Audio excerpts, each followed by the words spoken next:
that every last penny that the government has is your money. The more they decide they want to take from you, the less that you have that is safe. Venezuela once had laws to protect retirement accounts from government seizure, but Hugo Chavez ended that, and his government took every last bit of the funds that were in accounts held within the nation and jailed citizens who had accounts outside of the country and refused to just turn in their savings. If you don't believe it could happen here, just stop a moment and think about all the many things that just a few years ago we would have never thought could happen here in the United States that have come to pass. I mean, the bottom line is, do we want a government that serves the best interest of the people as a whole, or do we want a government that makes promises that it just can't keep? The cash that is being spent to provide the so-called services belongs to the people. The government has no money of its own. Only what it collects from the people. The government, the people we elect, have a responsibility to spend our money as carefully and as efficiently as possible. And until we demand that our elected officials live up to that responsibility, we'll simply continue to get what we've been getting, which is nothing more than wasteful inefficiency that is only being used to purchase votes from undereducated members of our electorate who still believe the government really can take care of them. It is our responsibility as conservatives to do what the public schools have failed to do and educate those who think bigger government is their answer.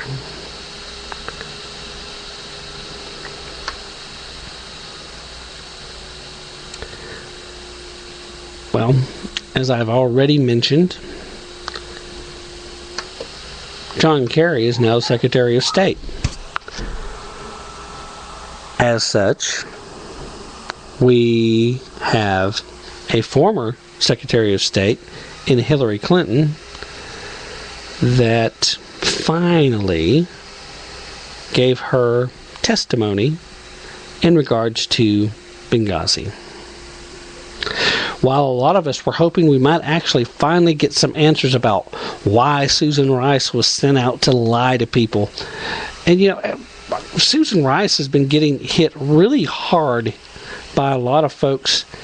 And the real question is, before we really come down so hard on her, we need to ask, did she actually know she was lying?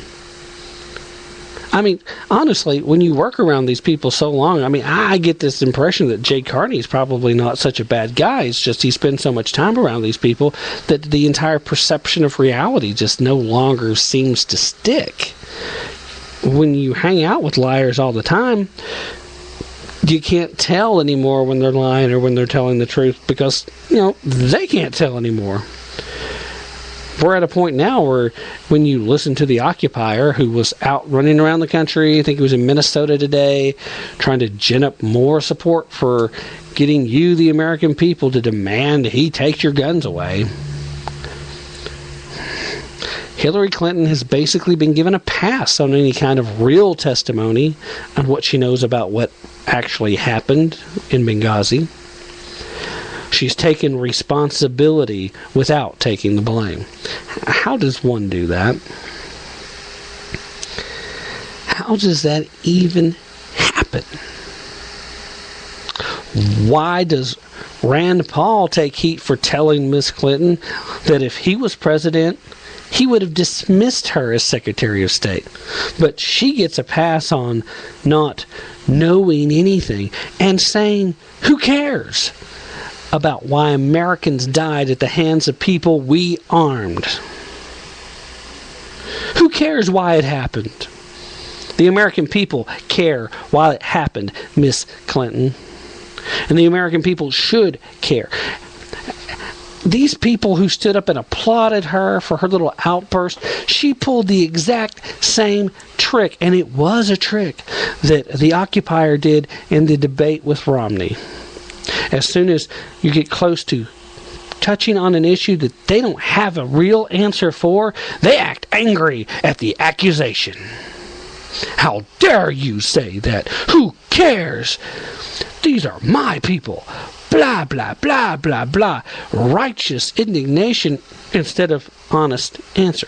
But, the whole thing was a farce to begin with. Hello, we're going to sit here, we're going to make 13 statements, and we're actually going to ask the total of 2 questions, of which we don't expect you to actually answer. Is it any wonder the American public pays so little attention to these things anymore? Because it really is just the same old, same old.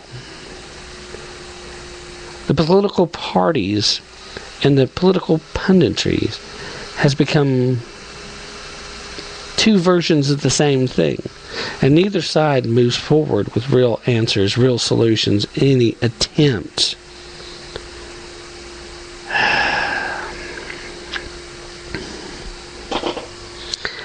It's heartbreaking to see the media try to program us. Even the Super Bowl had its moment where at the beginning we take survivors from the Sandy Hook tragedy and have them singing to America.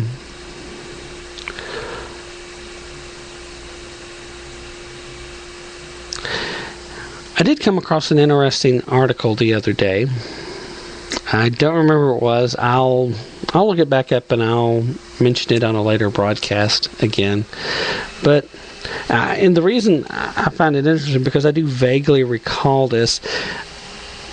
Back in 2008, when the occupier was still just a first-time candidate, he was at a fundraising event where he actually made the promise that he would create a civilian defense force that would be as well trained, as well armed, and as well funded as the Department of Defense. That was a quote. I didn't think much about it then because I never really came across it again. And like I said, I vaguely recall actually hearing the speech because they were broadcasting it. And what was really odd, though, is that part of the speech in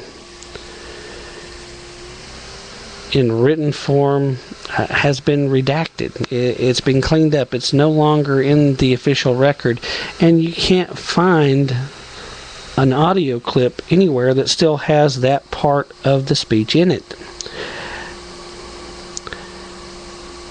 This article was in reference to why's Homeland Security buying all these rounds of ammunition, especially a hollow point, enough to shoot every American at least twice, and a few of us will get a third. Hollow point's not designed for target practice, ladies and gentlemen. Those of you who know guns know that hollow point is designed specifically to make contact, to spread out upon contact, and to do a maximum amount of damage to flesh and blood creatures, whatever you're shooting at. You're using hollow point ammo, you're expecting to kill something. You don't use it for target practice, unless you just don't have anything else. And considering that they specifically requested this, they could have had something else. They're limiting the amount of ammunition available not only to civilians by having these large cash grabs where they're spending so much money, but they're also limiting the same ammunition to police forces across the country. Why? Could it have something to do with the fact that a lot of sheriffs have stood up and said, oh, by the way, you can't enforce unconstitutional laws in my district? We won't let you.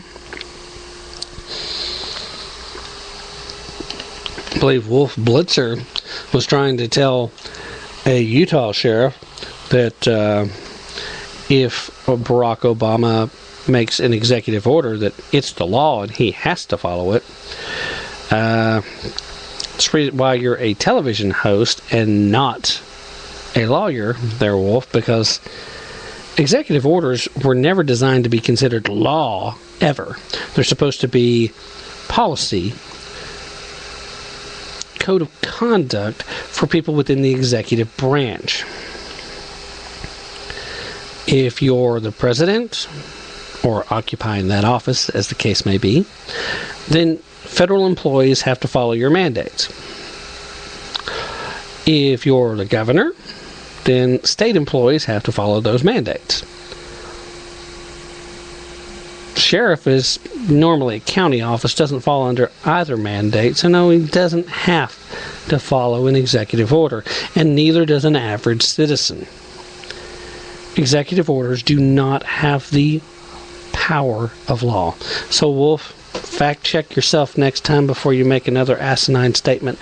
But back to the point about the article, it's very interesting.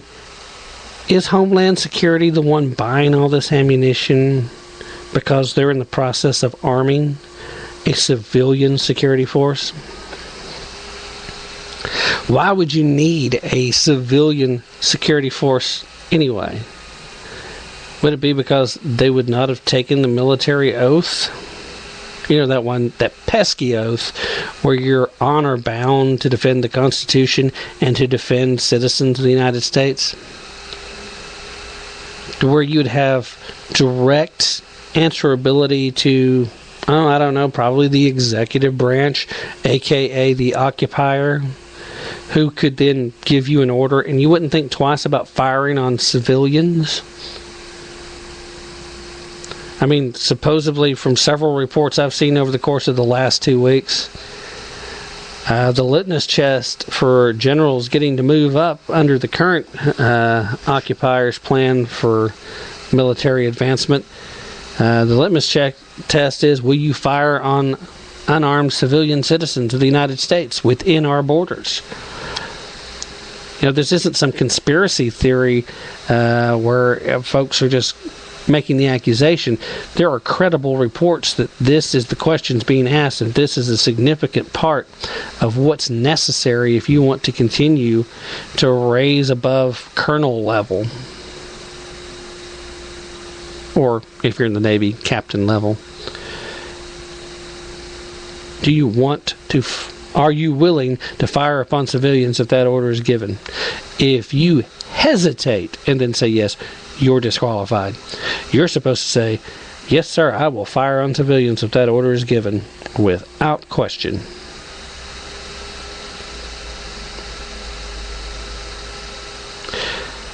Recently saw a television ad for the Navy where they actually state the naval oath. Next time you hear it, listen to it. You might need a civilian security force because the military and current law enforcement, who also take oaths of office and oaths of duty, most of them take those oaths seriously. They're not likely to fire on citizens just because you give that order. These are perilous times, ladies and gentlemen. That's our show for tonight. Thanks for listening, and I will be back as soon as I can. Thanks, and I'm happy to be back, happy to be feeling better. But Patriots, let's stay vigilant and let's keep tapping into the truth.